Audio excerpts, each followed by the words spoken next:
sporulation. Par sporulation, c'est-à-dire par production de petits grains appelés spores.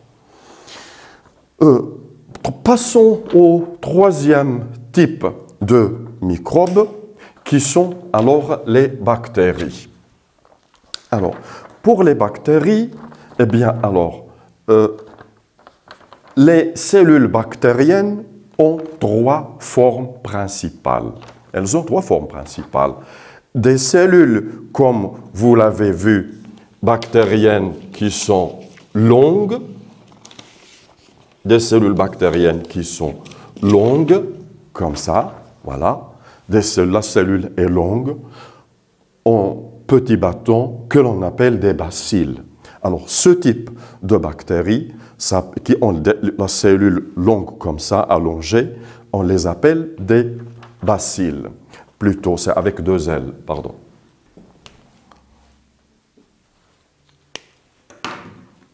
Des bacilles.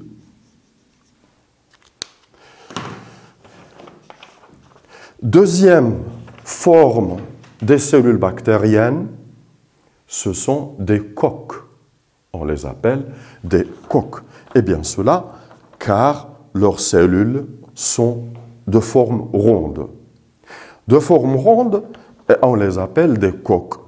Alors, ces bactéries peuvent être isolées une, ou elles peuvent être accolées, groupées, deux. On les appelle alors des diplocoques, pardon. Ces coques peuvent être aussi accolées en grand nombre, mais rectilignes, sous forme de collier, hein, et on les appelle alors des streptocoques. Elles peuvent être groupées sous forme de grappes de raisin, on les appelle alors des staphylocoques. Et troisième forme qu'ont les bactéries, les cellules bactériennes, troisième forme, eh bien, c'est une forme où la cellule est un peu tordue. La cellule est un peu tordue. Alors, ceux-là, on les appelle les spirochètes. On les appelle des spirochètes. Comme par exemple, vous allez le voir, un type de bactérie qui provoque une maladie sexuellement transmissible que l'on appelle la syphilis. Et on l'appelle ainsi le spirochète de la syphilis. Voilà donc les bactéries à retenir de façon simple que les bactéries ont trois formes principales. Des bacilles, cellules longues, des coques rondes, sphériques et des spirochètes sous forme spirochète spirale. Spirochète spirale, c'est-à-dire tordue comme la forme du ressort d'une spire. Concernant le mode de reproduction des bactéries, eh bien, il ressemble à celui des protophytes, plutôt des protozoaires. C'est la division. Voilà. Une bactérie, dans des conditions normales, eh bien, elle se multiplie par division simple. Donc, retenez que les bactéries et les protozoaires se multiplient de la même façon, c'est par division simple. Alors, je passe au quatrième groupe de microbes qui est les virus. Eh bien, les virus, eux, comment diffèrent-ils du reste des... Alors, j'ai oublié de vous dire que la cellule bactérienne présente des différences avec la cellule des protophytes et avec la cellule des protozoaires. C'est pourquoi on les a isolées. Elles présentent des différences avec les deux types, c'est pourquoi elles ont été classées séparément. Quant aux virus, eux, leur caractéristique principale, eh bien, les virus sont caractérisés par le fait qu'ils n'ont pas de forme cellulaire. Les virus n'ont pas de forme cellulaire. Je veux dire qu'ils n'ont pas la membrane cellulaire, le cytoplasme et le noyau. Un virus, qu'est-ce que c'est qu'un virus? Eh bien, un virus, ce n'est qu'un petit morceau du noyau seulement. C'est-à-dire, c'est un programme. Si on dit virus, si le virus n'est qu'un petit morceau de noyau, eh bien ça veut dire qu'un virus est un programme. Parce que, comme vous l'avez vu en deuxième année, tous les caractères de notre corps, ils ont un programme génétique situé au niveau des noyaux des cellules, et sous sous forme de filaments que nous appelons des chromosomes, et que les chromosomes, chaque chromosome est constitué d'unités filamenteuses, de petits morceaux de filaments que l'on appelle des gènes, et que chaque gène correspond ou bien représente un programme. Alors, s'il vous plaît, tout notre corps est programmé. Chaque chose dans notre corps possède son programme. Alors, je reviens donc sur les virus, puisque nous avons dit un virus, c'est un petit morceau du noyau, donc c'est un programme. Et c'est pourquoi on a utilisé le terme virus dans l'informatique. Vous voyez, alors je vais vous montrer l'analogie. L'analogie, c'est que les virus, alors vous avez ici des types de virus que vous allez trouver sur votre document. Vous avez le virus de la poliomyélite, qui provoque la paralysie. Vous avez le virus de la rage, SOAR. Vous avez le virus de l'hépatite B, Al-Kabad B. Vous avez aussi un virus ici de l'influenza. Et vous avez le Covid-19, coronavirus. Et vous avez le virus du sida aussi. Ce ne sont que des exemples qui ont des formes différentes. Mais ça reste toujours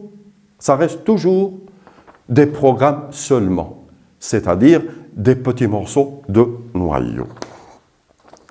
Et alors, donc, ici, puisque le virus n'est qu'un petit morceau de noyau, comment va-t-il se reproduire? Alors, les virus ne mangent pas, ils ne se nourrissent pas. Ils ne respirent pas. Ils ne mangent pas, ils ne respirent pas. La seule chose par laquelle ils sont représentés comme êtres vivants, eh bien, c'est parce qu'ils sont capables de se multiplier. Mais comment se multiplier? Alors, c'est un programme. Pour que son programme s'exécute, il faut qu'il entre dans une cellule. Il faut qu'il entre dans une cellule. Pourquoi? Parce qu'il n'a pas le matériel, les usines, les moyens de transport. Il ne se nourrit pas. Donc, d'où va-t-il avoir les nutriments? Eh bien, alors c'est en entrant dans une cellule, on dit en parasitant une cellule vivante. Et vous allez trouver ici les étapes par lesquelles passe un virus lors de sa multiplication. Dans une première étape, il se fixe sur la membrane cellulaire de la cellule, bien sûr, s'il trouve des sites qui lui correspondent, bien sûr. Après la fixation sur la cellule, il injecte son matériel génétique. Son matériel génétique va se placer dans le noyau de la cellule et il va imposer son programme. Le virus impose son programme. Et de cette façon, qu'est-ce qui va se passer?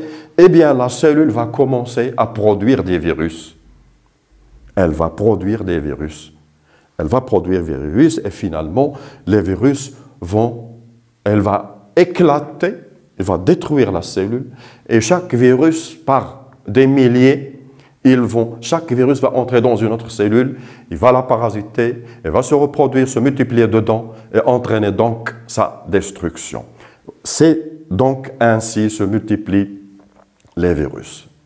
Voilà, et c'est ce qui représente un peu leur danger parce qu'ils ne se nourrissent pas, ils ne respirent pas. Eh bien, alors c'est une parmi les choses, les caractéristiques qui rendent les virus très, très, très dangereux, comme celui du coronavirus dont on parle actuellement.